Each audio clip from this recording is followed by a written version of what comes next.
Bienvenidos a 360 grados, una visión global de la noticia, un espacio para debatir sobre todo lo que sucede en Colombia y en el mundo.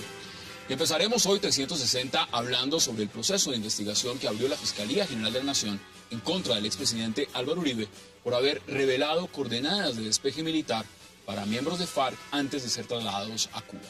El fiscal delegado ante el Tribunal Superior de Bogotá inició investigación para establecer las presuntas responsabilidades penales que recaerían sobre el expresidente Uribe.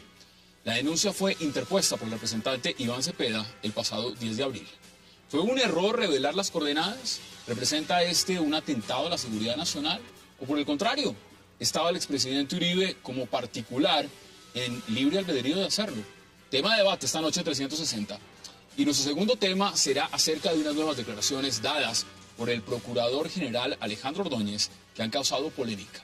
Durante un homenaje en Medellín, el procurador Ordóñez sorprendió al advertir que estaría dispuesto a renunciar a su cargo frente a cualquier indulgencia que se pueda dar a la guerrilla en materia judicial. De inmediato, desde el alto gobierno, le dijeron al procurador que esa función jurisdiccional la tendrían los magistrados. ¿Es el procurador Ordóñez un enemigo de la paz o todo lo contrario? Y está buscando que en el camino de la paz no haya impunidad por crímenes de lesa humanidad. Tema de debate esta noche en 360. Y al final hablaremos del concejal Hipólito Moreno, que confesó formar parte del carrusel de los contratos en Bogotá. La Fiscalía le imputó al concejal Moreno los cargos de cohecho e interés indebido en la celebración de contratos. Esto abre el debate sobre las confesiones y privilegios que se han otorgado a los responsables del desfalco a la capital por parte del clan Moreno, los Nule, Emilio Tapia y compañía. ¿Es la justicia acaso muy débil con los delincuentes de cuello blanco? ¿Se les debe dar rebajas de penas, prisión domiciliaria, principios de oportunidad y autorización de salida de la cárcel a quienes se han robado el erario público de la capital? Lo debatiremos con nuestros invitados esta noche. Y no se muevan, porque ya en segundos le doy la bienvenida a nuestros invitados.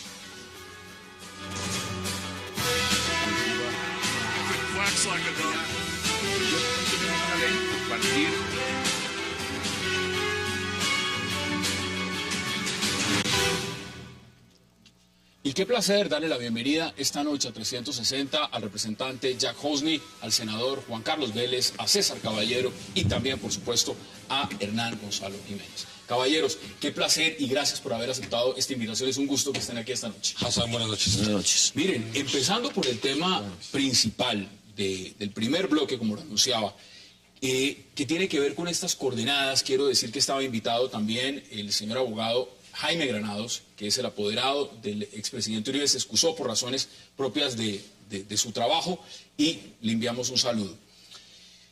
Representante Jack Hosny, empiezo con usted. El tema de las coordenadas. La Fiscalía ya abrió investigación contra el expresidente Uribe. ¿Usted cómo ve eso? En todo el transcurso de este debate voy a mantener esta posición. Nosotros tenemos que ver esto dentro del contexto político que está viviendo Colombia. Y el contexto político que está viviendo Colombia es un proceso de paz.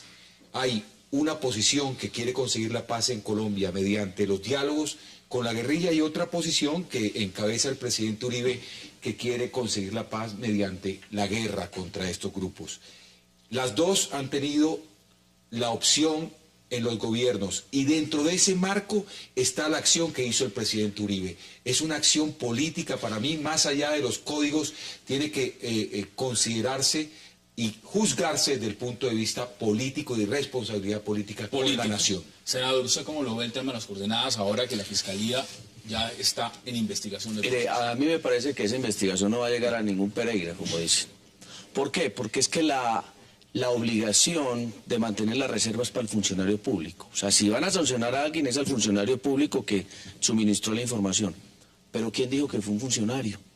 Es que mucha gente tiene acceso a las coordenadas. Aquí se les metió en la cabeza que eso había sido un militar.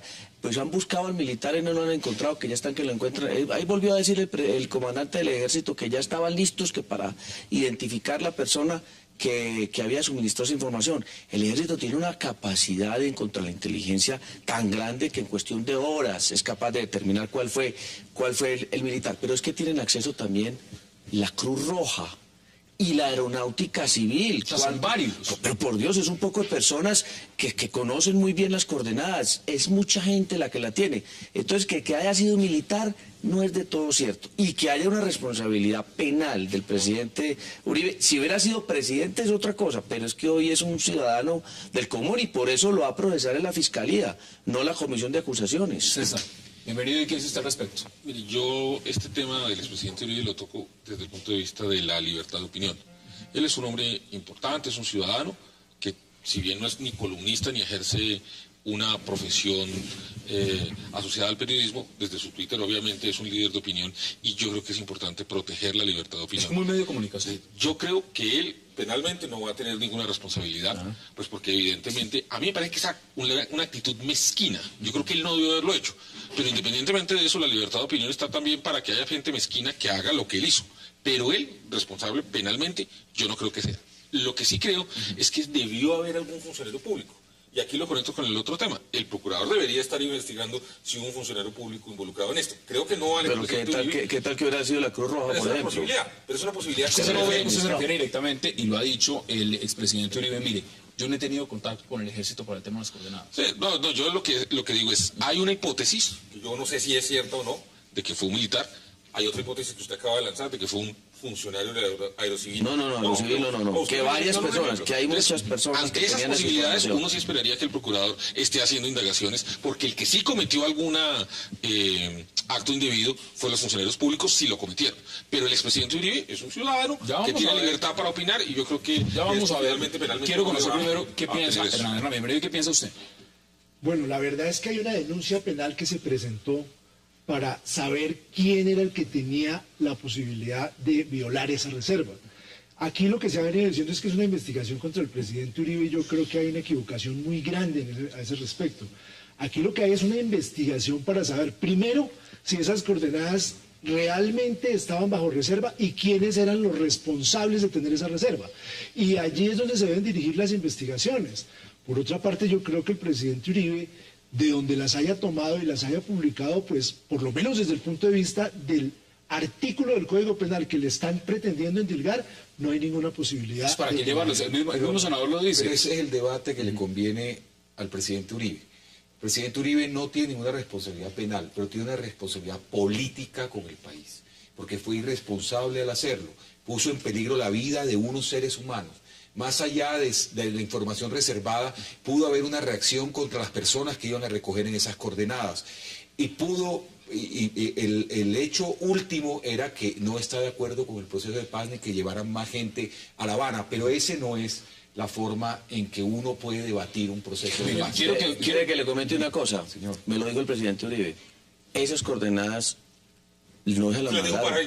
Un pajarito. No, ni un pajarito. Estaban en las redes sociales. Él la sacó de las redes sociales. Pero es un expresidente. Veamos esta gráfica y volvemos a la mesa de debate. En las redes Vamos a ver qué sociales. dice. Claro. Yo soy el único responsable de las coordenadas. Lo hice porque la impunidad al terrorismo es inadmisible. No presionen al ejército. No presionar al ejército. Eso es lo que dijo. ¿Usted le cree? No, yo al presidente Uribe obviamente me parece que es una persona que en este caso, como muchos otros, actúa con mezquindad. Pero él tiene libertad de opinar y de expresar esas cosas. Yo obviamente creo que él, pues digamos, está jugando un juego político mezquino frente al país, pero pues está en su derecho de poner sus opiniones y yo creo que penalmente no tiene ninguna responsabilidad en este caso. Hassan, lo que pasa es que establecer responsabilidades políticas o jurídicas sobre lo que hubiera podido pasar es muy difícil. Aquí hay una cantidad de hipótesis de que se presentó un peligro o que hubiera podido pasar. La verdad es que las coordenadas se revelaron y aquí no ha pasado nada. Entonces, ¿cómo le vamos a hacer un juicio de responsabilidad por lo que seguramente hubiera podido pasar? Si no pasa Eso, nada. yo creo que ni jurídica ni políticamente cabe un juicio en ese sentido. Ahora, otra pregunta, porque esto es en contexto. Esas coordenadas era para un operativo donde iba a salir del país el señor Pablo Catatumbo. Pablo Catatumbo evidentemente está en un proceso de paz, pero el señor también tiene 41 órdenes y procesos encima. El gran cuestionamiento que se está haciendo es si al señor Pablo Catatumbo había que darle tantas concesiones para llevárselo a la mesa de negociaciones en Cuba. ¿Usted qué dice, senador? Yo que digo que no será que de pronto era que tenían casi que le iban a echar mano al señor Pablo Catatumbo y aprovecharon esa circunstancia para llevárselo. Es que hay otra versión que también dice eso, y ese también puede haber sido la intención del presidente Uribe, que la gente entendiera que ahí había la posibilidad de capturarlo y que se les voló fue precisamente por esa estrategia. Es que bueno, yo tiendo a compartir un poco que esa puede ser una hipótesis que evidentemente lo que demuestra es que el ejército colombiano está actuando, que no está desmotivado, que está detrás de los cabecillas, que al señor Caliche lo capturaron, lo dieron de baja. Es decir, que el ejército colombiano, al contrario de lo que dice el uribismo, no está desmotivado, que están golpeando a las FARC, que los están persiguiendo. Y que obviamente, como dice, pero déjame terminar, que obviamente los militares, con muchos de los cuales yo he hablado, dicen nuestro plan A y nuestro plan B es debilitar a la guerrilla para que se vea forzada a negociar. Y que esto que tú acabas de decir, pues es básicamente una constatación de que sí, de que no están desmotivados, de que están trabajando y de que están golpeando a las FARC como yo creo que debe ser. Lo que no han entendido los uribistas es que este es un proceso político de paz. Este no es un proceso jurídico, este no es un proceso de judicialización de nadie, este no es un proceso para meter preso a nadie, este es un proceso para la paz. Así ha sido en El Salvador, eso es lo que le preocupa al procurador, ha sido en el IRA. Este es un proceso para la paz, que luego va a haber un proceso de justicia transicional, es otra cosa, pero el mayor bien que está buscando el país ahora es el bien de la paz. Pero es una cosa que en 50 años a nadie va a lastimar, que hoy lastima a algunas personas, pero eso de que tenía 50 órdenes de captura y estaban casi que lo capturaban, es el mal menor que preocupa a Colombia. El sapo que hay que tragar. Pero la moral del ejército y de la fuerza pública sí en este momento está muy abajo. Moral en el sentido de la motivación. Mire, pero sí, el tema del fuero militar hoy en día es un problema que no se ha resuelto. Y el gobierno a eso no le ha puesto, para mí, que soy coordinador de ponentes del fuero militar, me parece que no le ha puesto el entusiasmo y el interés que se merece y que se amerita. Hay 13.125 militares hoy procesados por la Fiscalía. Eso nunca se había visto. En el mes de febrero eran 11.500. Mire el ritmo que ha venido creciendo eso. Y el problema del crecimiento de la inseguridad, lo que pasa, el dato de hoy del secuestro en el Cauca, cuando el primer trimestre del año pasado, 0 secuestros, van 7. Yo estuve en Sucre, en el departamento de Sucre, y hoy me llamó el ministro de Defensa y le dije, para un tema del fuero militar, le dije, mire ministro, porque yo las cosas no las digo solamente aquí, se las digo a ellos. Ministro, me acaban de informar en Sincelejo que el Frente 35 de las FARC volvió a los Montes de María. Y entonces me llamó el comandante de la Armada, que si era cierto. Sí, señor, y le doy el nombre de la persona que me dijo eso. El presidente Uribe dice, esto no me lo dieron los militares. Vamos a la pausa, porque al regreso también vamos a empezar a juntar nuestros temas. Y hay un tema que está muy ligado, es lo que está diciendo el señor Procurador General de la Nación. Ya volvemos.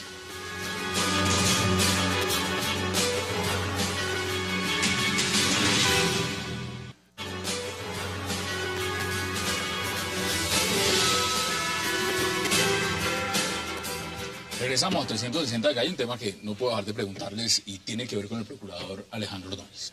¿Cómo viste las declaraciones? Cuando dice el procurador, y voy a resaltarlo acá, prefiero renunciar que transigir en ordenamiento jurídico.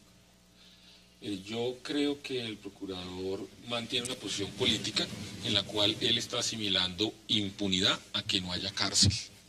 Él me parece de alguna manera que no está, digamos, teniendo en cuenta en sus criterios jurídicos el hecho de que existe la posibilidad de tener un sistema de justicia transicional en la cual, en el contexto de un acuerdo de paz, la sociedad colombiana puede concretar y acordar unos mecanismos de verdad, de justicia, de reparación y de garantías de no repetición, que si se logra hacer eso, eso deja de ser impunidad. Yo en ese sentido creo que el fiscal general le ha recordado y han tenido un buen debate entre el fiscal y el procurador sobre versiones jurídicas. Más con la posición que tiene en este caso el señor fiscal Montealegre. La del fiscal Montealegre y la de los juristas que conocen el tema de justicia penal transicional, que yo creo que el procurador debe estudiar un poquito más. ¿Usted cómo lo ve? Yo lo que creo en este momento es que a la gente se le olvida que cuando se han dado esos procesos legislativos ha habido diferentes opiniones. Recordemos cuando el presidente Uribe empezó el trámite de la ley de desmovilización del paramilitarismo. Allí hubo diferentes voces y todo el mundo decía, ¿cómo van a dejar eso en la impunidad? Hay que darles cárcel. Y otros decían, no, para que haya un proceso de paz serio no debe haber cárcel para estas personas. Y se dio el debate. A mí se me hace sano que el procurador ponga el dedo en la llaga diciendo, bueno, en este proceso ahora con las FARC va a haber impunidad, no va a haber castigos, no va a haber cárcel para ellos. Y yo creo que eso enriquece el debate porque finalmente se tendrá que llegar a una conclusión en la cual se tomen decisiones sobre un término intermedio como se hizo en la Ley de Justicia y Paz anterior. Pero él le tira muy duro también a lo que es todo el marco jurídico para la paz. Y yo le pregunto también, representante, si en lo que significa esto, con una connotación política también, cuando un alto funcionario con el procurador dice, no, es que yo prefiero renunciar. O sea, yo me hago a un lado, pero esto ya no es sencillamente decir, debatámoslo. No, es que ya el debate pasó. Es muy difícil controvertir la opinión del procurador porque está nada más mostrando lo que él tiene en su concepto de justicia, lo que es impunidad y lo que no es impunidad. El legislador no puede hacer eso de la misma manera que está haciendo el procurador. El legislador está viendo cuál es hoy el bien que quiere tutelar con mayor grado, cuál es el bien que quiere buscar, y a raíz de eso hacer unos sacrificios para el futuro. Miren, el futuro no nos lo va a reclamar, ningún colombiano nos va a reclamar la paz en el futuro, ningún niño que nazca de aquí en adelante con paz nos va a reclamar que tuvimos 10 congresistas de la FARC. ¿Pero qué pasa? La paz que se está proponiendo en este momento, ¿esa paz como se está planteando o una paz distinta con otros condicionamientos, por ejemplo, para crímenes de lesa humanidad? La paz que se ha dado en Irlanda, donde Martin McGuinness le dio la mano a la reina después de haber explotado tantas bombas contra Inglaterra. Hoy es el primer secretario, el primer ministro adjunto de Irlanda del Norte, llegó a la legalidad, pero era un terrorista hace unos pocos años. ¿Qué tiene hoy Irlanda del Norte? Tiene prosperidad, tiene paz, no hay más ataques entre facciones rivales. Han logrado un bien superior, que es donde estamos poniendo la cabeza nosotros. Hay unas declaraciones, quiero que las veamos y luego le doy la palabra. Para nosotros no va a haber impunidad. Ya me hablan, que me hablan. El marco jurídico les permite a las FARC convertirse en un partido político que estaría armado y financiado por el narcotráfico. Ningún funcionario público puede decir que soy enemigo de la paz, pero a mí me eligieron para defender el ordenamiento jurídico y la institucionalidad. Prefiero renunciar antes que transigir en esta materia. Eso dice el procurador Alejandro Ordóñez. ¿Usted qué dice? Estoy de acuerdo 100% con lo que está diciendo. Es que él como procurador tiene que defender la institucionalidad. Y resulta que en Colombia la impunidad no se puede otorgar, ni siquiera a través del marco jurídico para la paz. Porque nosotros somos signatarios del Estatuto de Roma, el Tratado de Roma. Y el Tratado de Roma es claro, dice las cosas con mucha claridad. No puede haber impunidad. Quien haya cometido delitos de lesa humanidad tiene que ser castigado. Con los paramilitares, ¿Y sabe que sí se pudo transigir? No, porque justicia transicional es que va a haber justicia transicional. Aquí se está hablando de no va a haber cárcel. Inclusive, ¿sabe lo que me sorprendió? Natalia Springer, la periodista que ha sido muy crítica de Uribe y muy crítica del uribismo, escribió una columna excelente. Yo no he hecho y no recomendarla. Léanla en el periódico El Tiempo ayer. Estoy de acuerdo. Ella describe perfectamente lo que le dice el Estatuto de Roma. Yo quedé sorprendido porque lo dice con una claridad meridiana y la verdad es que no se puede permitir que aquí en Colombia se viole el Estatuto de Roma porque el Estatuto de Roma, por ser un tratado de derechos humanos, hace parte del bloque de constitucionalidad. Es decir, es parte de nuestra Constitución. El mismo fiscal general Eduardo Montealegre dice, mire, veámoslo en cualquier perspectiva. En Colombia no hay condenas por crímenes de lesa humanidad para miembros de FARC. No hay. Sencillamente no existen. Entonces, ¿ahí qué hacemos? Yo en esto hoy estoy sorprendido porque estoy muy de acuerdo con el doctor Juan Carlos. No, tiene que irse pasando varios temas. No, yo hasta allá no llego. Pero mire, el tema es este. Colombia es signataria del Estatuto de Roma. Si en Colombia no existe una aplicación de justicia para los delincuentes o para los guerrilleros de las FARC que entren al proceso de paz, pues simplemente ellos van a quedar sub judice y un juez internacional va a poder llegar por ellos. Entonces digamos que de hecho sería imbécil de parte de ellos si no aceptan algún tipo de justicia nacional. Lo que pasa es que la justicia nacional no necesariamente tiene que ser 60 años de cárcel para los tipos. Se establece el mecanismo de justicia transicional para poder lograr un acuerdo de paz. ¿Qué es lo que pasa? La pregunta siguiente es si el señor procurador, que está tan preocupado porque no haya impunidad en el proceso con las FARC, tiene la misma preocupación ya con los paramilitares que han estado en este proceso, donde apenas llevamos a 4 o 5 condenas. Es que no llevamos sino 4 pero no, estamos hablando de si él considera que la justicia transicional es impunidad, dos cosas. nadie está hablando de que no va a haber condenas, pero va a haber justicia tradicional. Hoy en la ley de justicia y paz hay 1.100 paramilitares procesados, pero hay 600 guerrilleros. Ojo que esa ley no se hizo solamente para los paramilitares. Claro. Y estamos hoy en una prórroga que va hasta el 30 de junio, aprobada por este gobierno, no por el gobierno del presidente Uribe, porque la del presidente Uribe solamente aplicaba para aquellos que se habían desmovilizado hasta el 25 de julio del 2005. Y de ahí para acá nos tocó entonces aprobar una ley para prorrogarla. Y en el tema de los delitos de lesa humanidad, sí hay que dejar una cosa muy clara. Creo que el señor fiscal está atacando burro con todo el respeto. Y le digo ¿por qué? Porque es que los delitos de lesa humanidad no están tipificados en la ley, y de hecho ahora el proyecto de ley del fuero militar se estaban ahí incluyendo, y yo los hice retirar, porque yo no aprobaba, yo no iba a firmar esa ponencia con esos tipos penales nuevos, porque entonces si vamos con esa tesis se cae en una cantidad de procesos. Entonces, ¿cómo se está procesando hoy al director del DAS, Maza Márquez, y otros tantos por haber cometido, pues según la indicación creo que le ha hecho la Fiscalía, de haber cometido el delito, el magnicidio de Luis Carlos Galán? Todos esos magnicidios que se han cometido se caerían, porque si aplica ese criterio, entonces el fiscal no tendría por qué investigar ese tipo de delitos, porque entonces ahí la lesa humanidad, pues al aplicarse lo que en este momento la jurisprudencia ha dicho es que no prescribirían esos delitos, y por eso hoy se están procesando. Entonces yo creo que al fiscal se le caerían sobre el tema del fiscal.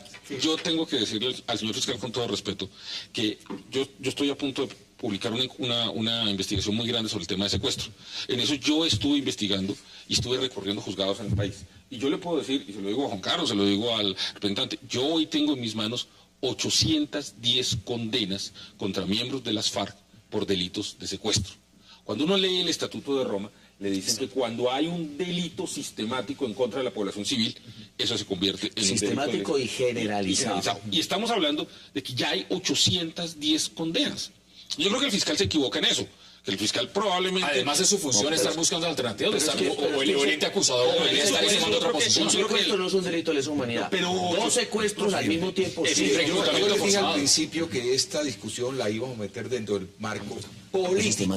Esta no es una discusión judicial donde siempre nos quieren meter en este tema. Este es un tema político. ¿Qué están haciendo? La justicia para los paramilitares tener el objetivo de sanear el país, quitarle una violencia que lo estaba desangrando, pero no tenía un proceso y un propósito político. La FARC tienen un proceso político, quieren convertirse en una fuerza política, se van a transformar, y el Estado le está diciendo, los prefiero de políticos que los prefiero de guerrilleros, antes que guerrilleros. Por lo tanto, vamos a cambiar los criterios de la justicia transicional de hoy por una que permita a ellos, después de pagar sus penas, yo creo que no es lo mismo, porque no han tenido un proceso, un proyecto político como lo tiene la FARC. Esa es la única diferencia. Es que usted está igualando a los militares a los bandidos. Entonces, usted... Un militar que haya violado los derechos humanos es un bandido. Por eso, pero entonces a ese señor hay que Aquí lo que se pretende es seguir confundiendo el tema de la justicia transicional y de los diferentes acuerdos que ha existido en Colombia. Ya tenemos varios ejemplos de varias legislaciones que han hablado de justicia transicional. El decir hoy que es un acuerdo político, claro que es un acuerdo político, pero tiene consecuencias jurídicas, y tan tiene consecuencias jurídicas que si nosotros hacemos un marco de paz sin que lleguen a tener ninguna sanción esos delitos, sobre todo los de lesa humanidad, pues es un proceso político viciado que no va a servir para nada, porque los tribunales internacionales van a tener competencia para adelantar esas investigaciones. Pero va a haber penas, es que lo que digo es que es... ¿Qué tipo de penas? Esa es una discusión, pero va a haber penas, sino que van a quedar habilitados para hacer política. Vamos a la pausa y ya regresamos en 360. Pensando que ni van a pedir perdón.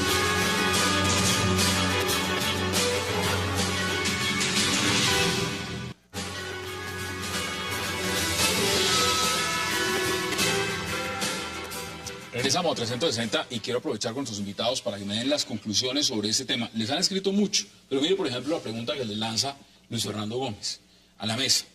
Y dice, esta es la pregunta clave en mi opinión, les dice Luis Fernando. Entonces, ¿qué penas terminarían pagando los cabecillas de las FARC? ¿Cuáles serían esas penas entonces? Si el procurador está diciendo claramente que no permite que haya impunidad. Yo soy de la tesis y la he venido proponiendo que se acojan a la Ley de Justicia y Paz. La Ley de Justicia y Paz se aprobó hasta el 30 de junio. Yo presenté una proposición para que fuera más allá del 30 de junio. Pero eso es una ley de justicia transicional que inclusive ha pasado por el sedazo de la Unión Europea, por el sedazo de la comunidad internacional y la han aceptado como una ley de justicia transicional.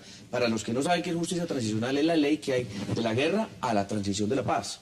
Entonces, esa es la ley que nosotros creemos que debe aplicarse, que tiene unas penas bajas, pero que ya fue, digamos, aprobada tanto por la comunidad nacional como por la internacional. Rápidamente, en 20 segundos, 25 segundos, sus conclusiones. Yo creo que es bueno que el doctor Vélez hable con el procurador y le explique esto que le está explicando, que la justicia transicional implica unas penas alternativas y diferentes, pero implica penas. Yo creo que lo que el gobierno de Santos responsablemente está tratando de negociar en La Habana es un esquema en el cual se pueda tener un escenario donde las FARC reconozcan los crímenes que han hecho, haya garantías de que no van a volver a repetirlos, que haya algún tipo de pena y que además haya una reparación a las víctimas. Pena privativa de la libertad. No, sacarse, dice usted. Necesariamente debe haber penas, debe haber consecuencias jurídicas y la comunidad, la sociedad debe entender que esas conductas deben ser castigadas. Independientemente del monto de la pena, debe haber una consecuencia jurídica que genere además unas inhabilidades en ciertos casos. Porque la sociedad no podría permitir que después de cometer delitos de lesa humanidad, las personas resulten como senadores, como representantes y candidatos a la presidencia. Ellos aspiran a la política. Va a haber penas.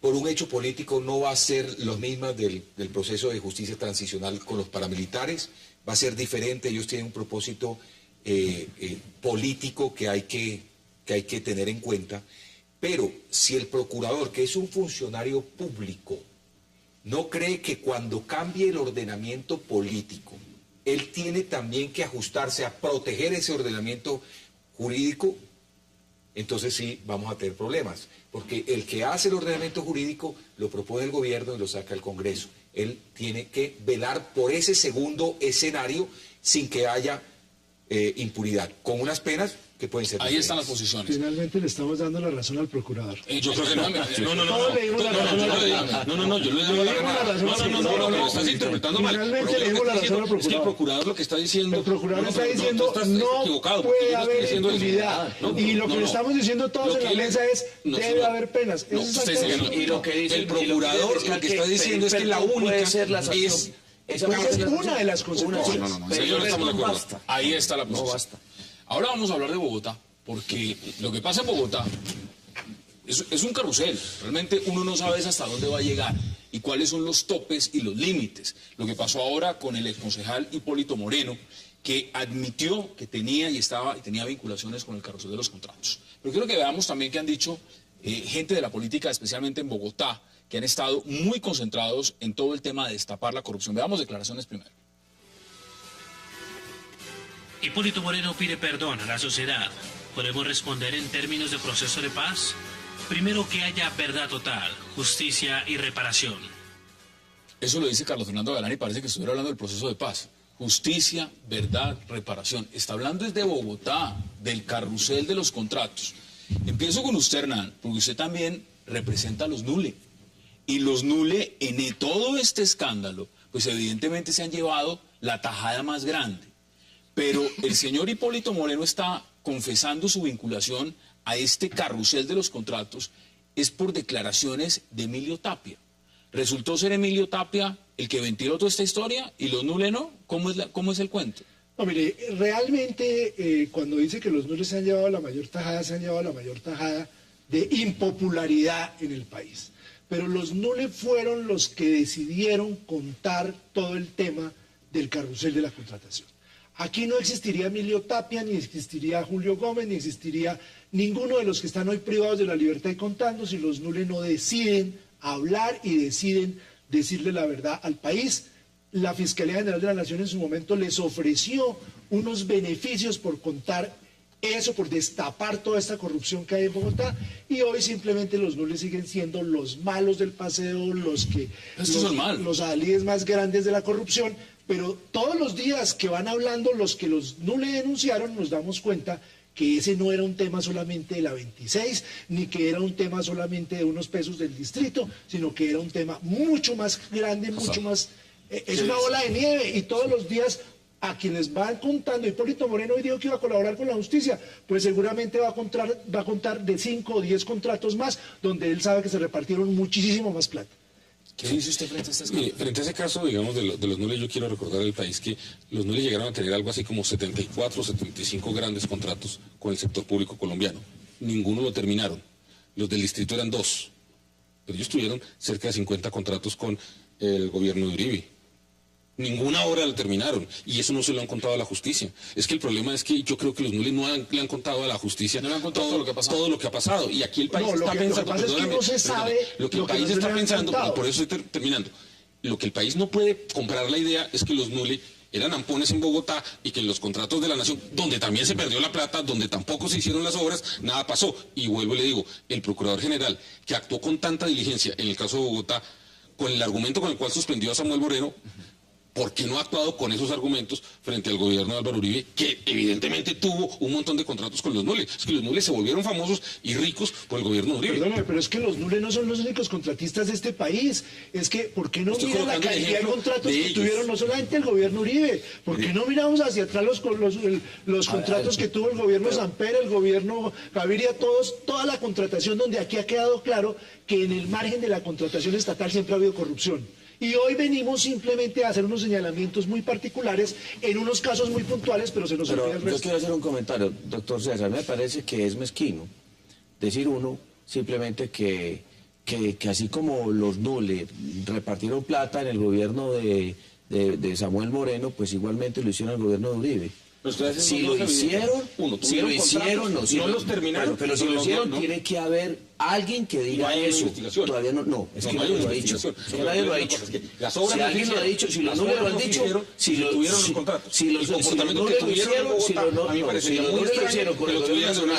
Si los nules se lo repartió el ministro de Transporte o al que sea, tienen que demostrarlo y tiene que haber alguien que lo diga. Pero hasta ahora no ha habido nadie. Yo no sé que el gobierno le haya pedido plata. Yo no he visto la primera investigación del Procurador General por ese tipo de cosas. Pero ¿dónde están las denuncias? Es que las obras no se hicieron. Aquí hay un hecho, sal por una carretera Bogotá, Melgar, y dime si la carretera. Pero es que todos los vamos por partes. En cualquier lugar le echan la culpa a los nules. Hay un hecho público que no se ha medido. Los nules no eran los más malos del paseo, pero con los nules la cultura de la corrupción, esa que siempre ha habido en el país, llegó a su punto más álgido. Porque el contratista en Colombia era bueno cuando ganaba contratos y hacía las obras. Después de los nules, el único éxito del contratista era ganarse las licitaciones, pero nunca acabar. Y en el gobierno Uribe, eso pasó. Y no estamos hablando de corrupción, de que le hayan pagado a nadie. Se ganaron todos los contratos y no terminaron ni una obra. No terminaron ni una obra. Eso es peor. Pero esa además es la peor la Bogotá Girardot, ¿cuáles son? Dígame, mencióname las 50. No sé las 50, pero donde estaban no terminaron. Pero dígame una pregunta, esta responsabilidad es que usted le tenga al gobierno nacional. Tú lo sabes que ¿dónde tiene que ver el tema también? Y se los pregunto abiertamente en la mesa. No solamente es la responsabilidad nacional, la responsabilidad distrital. Aquí sabemos que dentro de este escándalo de Bogotá está metido el Clan Moreno. Usted empieza desde la alcaldía. O sea, aquí no hay cualquier individuo sencillamente vinculado. El tema es los principios de oportunidad. ¿Por qué se lo pregunto?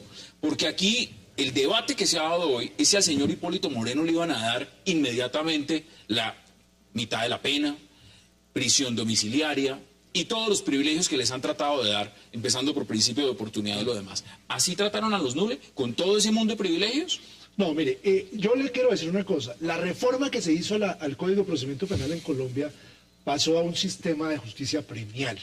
Y en esa justicia premial están consagrados una serie de mecanismos jurídicos como el principio de oportunidad, como los preacuerdos, para facilitar que se conozca la verdad, para facilitar que haya sentencias condenatorias, porque el problema que teníamos antes de esta ley era que no había sentencias condenatorias porque no se llegaba a las pruebas para poder... Eso convirtió la justicia en un lugar de pero hoy en día... todos están capturados. Pero hoy en día le quiero decir de una cosa. oportunidad todos están capturados. pero ¿por qué se los van a aplicar entonces a eso? Pero aquí falta mucho. aquí Aquí lo que... No, aquí hay mucha gente. En ese carrusel de Bogotá y este señor Hipólito Moreno se entrega hoy porque hace una semana sale una grabación donde él está pidiendo 2.500 millones a un director de un hospital, a un rector de una universidad. O sea, las pruebas estaban afuera. Pero eso no tiene nada que ver con el tema de que a uno les den... Pero el rechazo social... A uno les apliquen esos mecanismos y a otros no. Usted dice que a sus clientes les están dando un trato más hostil, menos preferencial que el señor Emilio Tapia. Totalmente distinto, porque si hay algún mecanismo de preacuerdos y de principios de oportunidad que se les ofrecieron además por el fiscal general de la Nación de la época, les ofreció para que ellos relataran todo el proceso de corrupción, y lo relataron y lo dieron y no les han dado ningún mecanismo. Entonces la pregunta es, ¿por qué ahora a quienes no le delataron empiezan a contar cosas que saben y a ellos sí se les van a dar esos beneficios? O sea, ¿a título de qué? ¿Dónde está el principio de igualdad? Mire, veamos qué están diciendo también concejales de Bogotá frente a este tema. La tapa de la olla fue la llegada de los Moreno a la alcaldía. Culminaron montaje de un cartel cuyas piezas se venían armando desde hace años atrás. Mire, eso dice Carlos Vicente de Rú, además uno de los hombres que se encargó de destapar en el inicio todo el tema de la corrupción en Bogotá. ¿Qué dice usted, senador? Porque es que esto parece no acabarse. Ahora, lo más curioso es que encuentra uno, por ejemplo, a los Nule diciendo, hombre, es que a nosotros no nos están tratando bien. Yo digo que bien. la corrupción en Colombia, y lo he venido sosteniendo en el Congreso de tiempo atrás, nace en el proceso de elección de los congresistas, de los concejales, de los alcaldes, porque es que la forma de elegir aquí a estos representantes es muy corrupta. Aquí es muy normal que una persona se haga elegir con plata. Miren lo que pasa en este país, yo creo que lo conocen todos. Vamos al tema de las regiones. Entonces allá un gobernador es elegido con el respaldo de un senador o un representante. Ese le consigue contratos y le consigue recursos de la nación, y de una vez de esos contratos el senador recoge a su vez unos recursos que sirven para entonces hacerse elegir nuevamente al Senado. Y eso es un carrusel permanente. Mire, el hecho de que en Colombia se diga, porque eso es el comentario, y usted lo ha escuchado en el Congreso, que un Senado de la República puede costar en ciertas regiones del país 5 o 6 mil millones de pesos, ahí está el problema. Eso es un carrusel. Entonces los políticos se meten. ¿Usted cree que los concejales, para qué se meten en eso? Para tener plata, para poderse reelegir, porque ya Bogotá se está volviendo también un centro de corrupción electoral. Aquí ya entonces a la gente en los barrios, a los líderes les tienen que dar plata, y si no, entonces no ayudan, y ya empieza la compra de votos. La compra de votos en algunas regiones del país es 90%. Pero ¿cómo le parece a usted que estén estas personas que han cometido un desfalco de tamaño descomunal? Veamos las imágenes, ahí las estamos viendo. Esos son los estragos de lo que han hecho, solamente uno de los pedazos de lo que han hecho en Bogotá, y les aplican principio de oportunidad. Algunos solicitan además permisos para salir a viajar a primeras comuniones, que ustedes me dirán si eso está dentro de la ley. Otros piden prisión domiciliaria, cuando sabemos que gran parte de ese dinero terminará en paraísos fiscales y lo terminarán disfrutando a futuro. ¿Eso es ético? ¿Eso es coherente dentro del marco jurídico en Colombia? ¿O sencillamente porque la legislación lo permite, hay que aceptarlo? No, de todas maneras, ahí hay un tema. Los Nule, como cualquier ciudadano, hay un código que les dice, ustedes tienen unos derechos a los cuales, pues digamos, mientras estén actuando conforme a eso, obviamente a mí me parece un poquito descarado que de los impuestos nuestros tengamos que pagar los viajes, por ejemplo, a una primera comunión. Eso me parece pues que se va mucho más allá de lo razonable, pero evidentemente yo no entro a juzgar ahí si hay ilegalidad o no hay ilegalidad. Yo supongo que ahí hay un principio legal que lo cubre a los funcionarios que permitieron eso. Pero lo que yo sí te quiero decir es esto. A mí me parece que es muy importante que se esté investigando esto. Esto no va a parar acá. Hipólito Moreno es el primer concejal, pero se han mencionado más de 10 o 12 concejales. Han dicho que solo se salvan 15. Mire, tengo que ir a la pausa y ya regresamos con los invitados.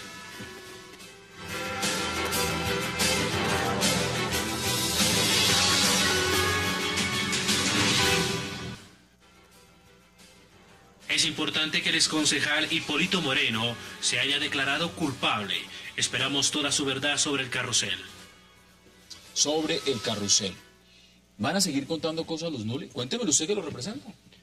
En la medida en que les cumpla la justicia, sí, porque es que precisamente... O sea, tienen más para contar, pero que no les tomen la Precisamente, justicia. ellos le han contado muchas cosas. Las declaraciones que les fueron a recibir en Miami, las que les han tomado aquí en Bogotá, allí están y las tiene la Fiscalía. Y gracias a ellas es que se ha venido dando el carrusel de la corrupción. Si no existieran esas declaraciones, hoy no tendríamos preso a los Moreno, no tendríamos preso al Contralor, no tendríamos preso Pero a los aquí funcionarios públicos. el que figura literalmente, el que está apareciendo es el señor Emilio Tapia. La pregunta es que todo el mundo habla de la corrupción, pero no hablan del dinero. ¿Dónde está el dinero?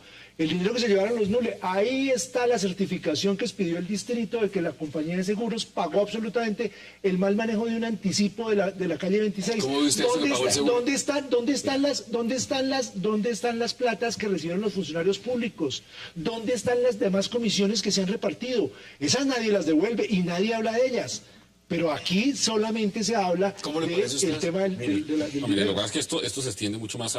Hay una tuitera ahora que escribe que ya se están mencionando además conexiones entre los Nule e Interbolsa. Por supuesto. Aquí Es que el tema Nule estaba en proyectar valores, que era de Juan Carlos Ortiz, mismo socio de Interbolsa, y ya se sabe abiertamente que por tema de Interbolsa también entró. Ni a usted ni a mí se nos puede olvidar que la Dirección Nacional de Estupefacientes le hizo un préstamo millonario a los Nule, que ellos le incumplieron a la DIAN y la DIAN les hizo también contratos. Es decir, uno empieza a mirar y uno dice, esto no puede parar. Pero, Yo un poco, mi préstamo posición es, millonario que pagaron, con intereses y todo. no, pero es que la Dirección Nacional de ¿por qué Estupefacientes no tiene por qué porque- hacer préstamos. Pero Es que no perdóneme, tiene por qué hacerlo. la Dirección Nacional de Estupefacientes entregó Pues ahora le vamos a quedar debiendo nosotros a los Nule. tiene Es lo que que- parece. es Posición que ahí- pareciera que ahí yo es tengo donde que quedar aparece el debiéndole tema. a los Nule. Es No, que ahí es señor, donde aparece es que el ellos tema. me han Es que se contado todo. quiere cubrir Es que con el tema de yo los como lo Nule que le digo es, todo el resto usted de debería corrupción que decir, hay. están Es que el vendidos, tema de los Nule que ellos quieren cuenten todo. tapar con el tema Que de los ellos Nule cuenten el todo. resto de la corrupción. Entonces aquí ellos queremos cuenten todo concentrarnos también. en los Nule y entonces se habla de contratos como esos. ¿Dónde está la cantidad de plata que se le han prestado a muchas personas y que nunca han devuelto? Pero acordémonos que a la Entonces ahora vamos a terminar nosotros debiéndole a los Nule. Mire, No, César, la mejor de todas. no, es que no se trata de que los debamos, simplemente se trata de que no pongamos una cortina de humo Yo para... no estoy poniendo cortinas de humo, Claro, sino hechos para que reales. salgan los yo demás. entiendo que esté exaltado el señor abogado, es representante de los Nule. Mire, aquí hubo una componenda de muchos actores para defalcar al Estado en todos sus niveles, con la DNE, con el distrito, con la nación. Fue tan grande, senador, el hurto solamente a la 26 supera el billón de pesos. Y nosotros pusimos en el Plan Nacional de Desarrollo la mitad de ese robo para todas las vías terciarias en los 4 años del gobierno Santos. La mitad, se robaron el doble de las vías terciarias del país en un solo contrato. No solo ellos, hubo una gran cantidad de gente que estaba pendiente de hurtar dinero del Estado. Y desafortunadamente, ninguna de las entidades llamadas a controlar la corrupción funcionó. Pero si en este momento lo que Pero- estamos viendo al contrario, es pero que la espere. misma Fiscalía lo que les da No. es un montón de principios. Pues vamos hasta allá, pero desde el hecho generador, esto se generó por una pelea entre ellos mismos que salió a la luz pública por una no se publicación, cumplieron? ¿Por qué porque no no se incumplieron, por un mal pacto entre bandidos. Eso también tiene que entristecer a esta nación. Pues la corrupción era aceptada como Señores, algo social. entramos a la recta final. aceptable. Senador, demos sus conclusiones en máximo 40 segundos. No, mire, yo creería que vamos a tener que tomar medidas extremas en Colombia para acabar con la corrupción. No más leyes, no más normas, no más órganos de control. ¿Sabe cómo acaba la corrupción? Que no haya plata en efectivo en los negocios. Ojalá acabar con el efectivo. Se acaba el dinero en efectivo, todo transacciones electrónicas y verá que solucionamos gran parte del problema de la corrupción, porque esa plata se paga es por debajo en efectivo. ¿Y usted qué dice? ¿Le vamos a terminar debiendo los Nules? Y cero. Yo obviamente creo que no. compra de los votos. Una Claro. cosa que hay que decir es, al procurador del país le ha aplaudido una lucha contra la corrupción que ha hecho. Lo que tiene él que cuidarse es que no entre en sesgos de que solamente persigue a los corruptos de una ideología. Tiene que perseguir a todos los corruptos, que es parte de lo que él debe hacer. Mire lo que está diciendo el procurador, ya que lo vuelvo a mencionar usted y acabamos de hablar. Dice rifirrafe entre el procurador y el presidente Santos y dice lo siguiente: no voy a permitir que ningún funcionario público me señale como enemigo de la paz. ¿Quién lo estará señalando como enemigo de la paz? Bueno, no sabemos, de pronto uno se puede imaginar. Demos sus conclusiones.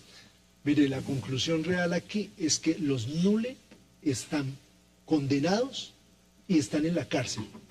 y que aquí se sigue hablando de la corrupción sobre la base exclusivamente de los NULE, pretendiendo tapar todos los demás focos de corrupción que existen en el país. Hay otros que están felices. Aquí todo el tiempo que se va a hablar de corrupción en todo cualquier hueco que encuentran destapado y todos los NULE.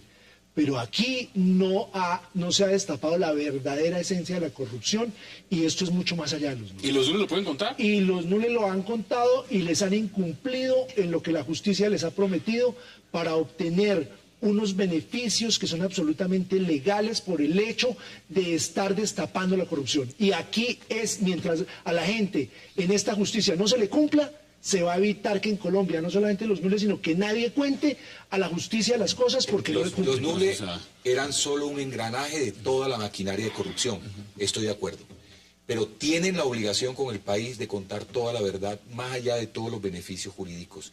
Para mí es necesario que el país pase esta página y para ellos también, inclusive para sus familias y para sus hijos, tratar de destapar todo. Algo que le quiera agregar, quedan 10 segundos. No, yo creo que evidentemente si la justicia les está incumpliendo, el mecanismo que me parece a mí que funciona, que es el dar beneficios para que dilaten a sus cómplices, va a dejar de funcionar frente a otros casos. Yo creo que es importante que si la justicia hizo una promesa, la justicia tiene que cumplir esa promesa.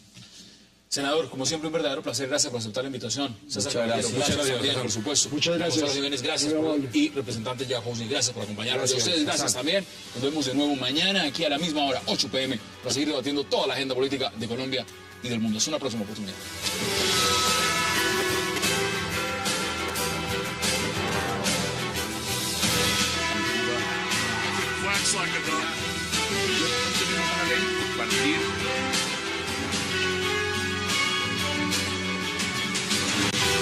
Anunciaba.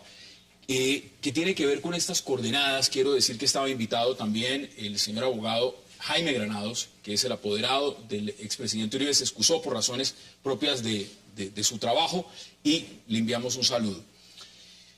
Representante Jack Hosni, empiezo con usted.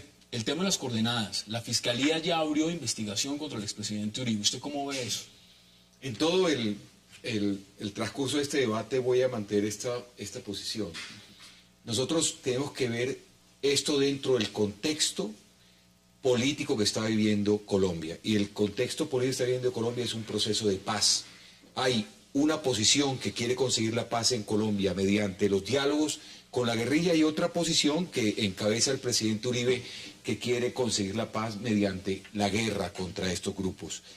Las dos han tenido la opción en los gobiernos y dentro de ese marco está la acción que hizo el presidente Uribe. Es una acción política para mí, más allá de los códigos, tiene que considerarse y juzgarse desde el punto de vista político y de responsabilidad política con la nación. Senador, ¿usted cómo lo ve el tema de las coordenadas ahora que la Fiscalía ya está en investigación de Mire, a mí me parece que esa investigación no va a llegar a ningún Pereira, como dicen. ¿Por qué? Porque es que la obligación de mantener las reservas para el funcionario público. O sea, si van a sancionar a alguien es al funcionario público que... O todo lo contrario, y está buscando que en el camino de la paz no haya impunidad por crímenes de lesa humanidad. Tema de debate, esta noche en 360. Y al final hablaremos del concejal Hipólito Moreno, que confesó formar parte del carrusel de los contratos en Bogotá. La Fiscalía le imputó al concejal Moreno los cargos de cohecho e interés indebido en la celebración de contratos. Esto abre el debate sobre las confesiones y privilegios que se han otorgado a los responsables del desfalco a la capital por parte del clan Moreno, los NULE, Emilio Tapia y compañía. ¿Es la justicia acaso muy débil con los delincuentes de cuello blanco? ¿Se les debe dar rebajas de penas, prisión domiciliaria, principios de oportunidad y autorización de salida de la cárcel a quienes se han robado el erario público de la capital? Lo debatiremos con nuestros invitados esta noche. Y no se muevan, porque ya en segundo le doy la bienvenida a nuestros invitados.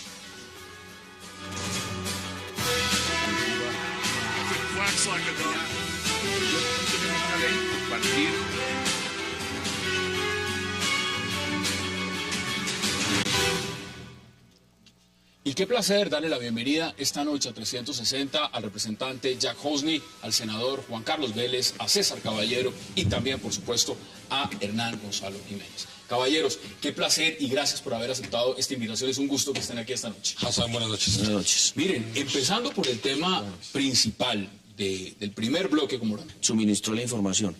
Pero ¿quién dijo que fue un funcionario?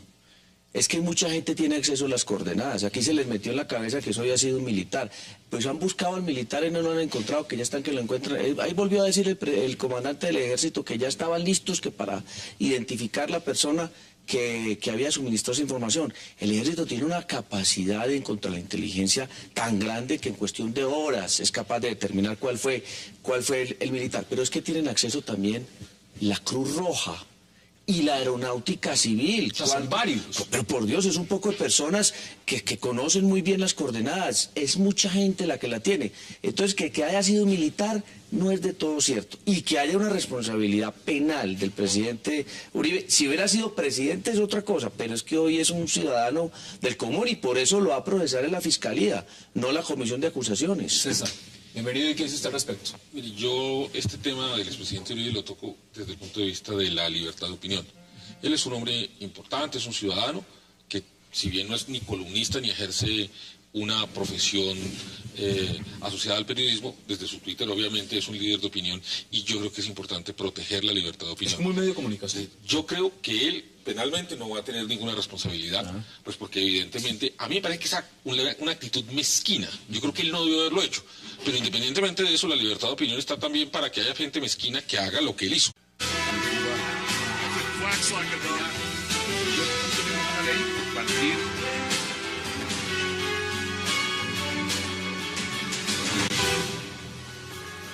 Bienvenidos a 360 grados, una visión global de la noticia, un espacio para debatir sobre todo lo que sucede en Colombia y en el mundo. Y empezaremos hoy 360 hablando sobre el proceso de investigación que abrió la Fiscalía General de la Nación en contra del expresidente Álvaro Uribe por haber revelado coordenadas de despeje militar para miembros de FARC antes de ser trasladados a Cuba. El fiscal delegado ante el Tribunal Superior de Bogotá inició investigación para establecer las presuntas responsabilidades penales que recaerían sobre el expresidente Uribe. La denuncia fue interpuesta por el representante Iván Cepeda el pasado 10 de abril. ¿Fue un error revelar las coordenadas? ¿Representa un atentado a la seguridad nacional? ¿O por el contrario, estaba el expresidente Uribe como particular en libre albedrío de hacerlo? Tema de debate esta noche 360. Y nuestro segundo tema será acerca de unas nuevas declaraciones dadas por el procurador general Alejandro Ordóñez que han causado polémica. Durante un homenaje en Medellín, el procurador Ordóñez sorprendió al advertir que estaría dispuesto a renunciar a su cargo frente a cualquier indulgencia que se pueda dar a la guerrilla en materia judicial. De inmediato, desde el alto gobierno, le dijeron al procurador que esa función jurisdiccional la tendrían los magistrados. ¿Es el procurador Ordóñez un enemigo de la paz? Pero él, responsable penalmente, yo no creo que sea. Lo que sí creo es que debió haber algún funcionario público. Y aquí lo conecto con el otro tema. El procurador debería estar investigando si hubo un funcionario público involucrado en esto. Creo que no vale. Pero ¿qué tal que hubiera sido la Cruz Roja, por ejemplo? Pero es una posibilidad. Usted se refiere directamente, y lo ha dicho el expresidente Uribe, mire, yo no he tenido contacto con el ejército para el tema de las coordenadas. Sí, no, yo lo que digo es, hay una hipótesis, que yo no sé si es cierta o no, de que fue un militar. Hay otra hipótesis que usted acaba de lanzar, de que fue un funcionario de Aerocivil. No, Aerocivil no. Que varias personas, que hay muchas personas que esas tenían esa posibilidades, información. uno sí esperaría que el procurador esté haciendo indagaciones, porque el que sí cometió alguna acto indebido fue los funcionarios públicos, sí lo cometieron. Pero el expresidente Uribe es un ciudadano que tiene libertad para opinar y yo creo que ya vamos a ver. Penalmente Quiero conocer primero qué piensa Hernán. Bienvenido, ¿qué piensa usted? Bueno, la verdad es que hay una denuncia penal que se presentó para saber quién era el que tenía la posibilidad de violar esa reserva. Aquí lo que se ha venido diciendo es que es una investigación contra el presidente Uribe y yo creo que hay una equivocación muy grande a ese respecto. Aquí lo que hay es una investigación para saber, primero, si esas coordenadas realmente estaban bajo reserva y quiénes eran los responsables de tener esa reserva. Y allí es donde se deben dirigir las investigaciones. Por otra parte, yo creo que el presidente Uribe, de donde las haya tomado y las haya publicado, pues por lo menos desde el punto de vista